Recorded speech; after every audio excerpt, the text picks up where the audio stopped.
Corona की मार अब सरकारी कर्मचारियों तक पहुंच चुकी है। कोरोना की वजह से सरकारी खजाने पर दबाव काफी बढ़ गया है।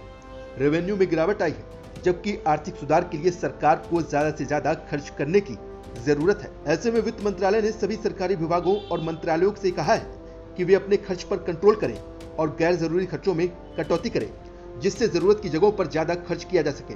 एक रिपोर्ट के मुताबिक सरकार ने नॉन स्कीम खर्च में 20% तक कटौती करने का निर्देश दिया है। माना जा रहा है कि इसके तहत ओवर टाइम और यात्रा भत्ते में कटौती की जाएगी। इसके अलावा विदेश यात्रा खर्च, ऑफिस खर्च, किराए, रेट्स और टैक्स, रॉयल्टी, प्रकाशन, दूसरे प्रशासनिक खर्च, आपूर्ति और सामग्री, राशन की लागत, पीओएल, कपड़े और टेंटेस, विज्ञापन और प्रचार, छोटे काम, रखरखाव, सेवा शुल्क, योगदान और दूसरे शुल्क में भी कटौती की जाएगी। देश में कोरोना महामारी के पैर पसारने के बाद ये पहला मौका है जब केंद्र सरकार ने अपने विभागों और मंत्रालयों से ओवर टाइम भत्ता और रिवार्ड्स जैसे खर्चों में 20% कटौती करने को कहा है। वित्त मंत्रालय ने पिछले वित्त वर्ष में 2 बार मंत्रालयों और विभागों द्वारा खर्च में कटौती का आदेश दिया था, लेकिन ओवर टाइम भत्ता और रिवार्ड्स जैसे मदों पर ऐसा आदेश नहीं दिया गया था।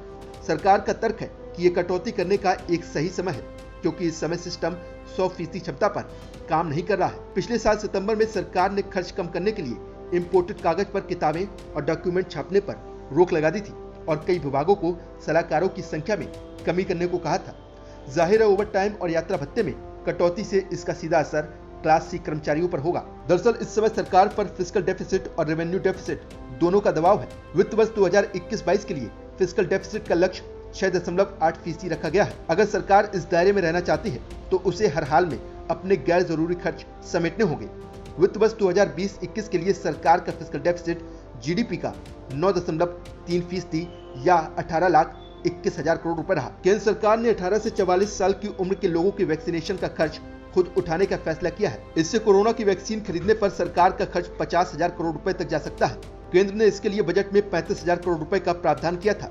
साथ ही 80 करोड़ लोगों के लिए गरीब कल्याण अन्न योजना को नवंबर तक बढ़ाए जाने से सरकार पर 1 लाख करोड़ रुपए का अतिरिक्त बोझ पड़ेगा। इस तरह वैक्सीनेशन और मुफ्त खाद्यान्न योजना से सरकार पर करीब 1.15 लाख करोड़ रुपए का अतिरिक्त बोझ पड़ेगा।